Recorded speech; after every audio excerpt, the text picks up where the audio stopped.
Morning guys, welcome to the channel. Thank you for joining me. Today is sunny Cape Town, great weather. We just need to remember one thing, guys: keep safe, keep your masks on, and infections are still high in the province, and we can do our bit by trying to stay at home, trying to stay socially distant, and obviously keeping our mask on. Today I've got quite an interesting scenario. We're working up on high access. Obviously we're on scaffolding, and all of a sudden we realize our pulling rope is not high enough, not long enough to get our equipment up. So here's a little trick I've learned along the lines. I've done a lot of work on scaffolding, I've done a lot of camping, I've done a lot of sailing, so ropes and I have come a long way, and I've realized that if you've got ropes of different thicknesses, they generally don't tie too well together.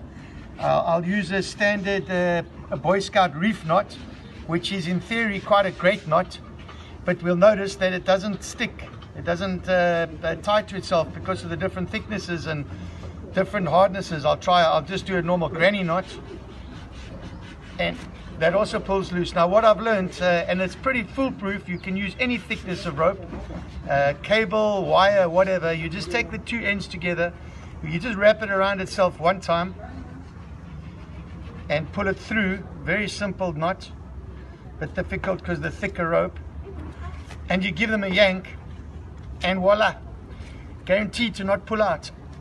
I use this knot all the time because of its simplicity.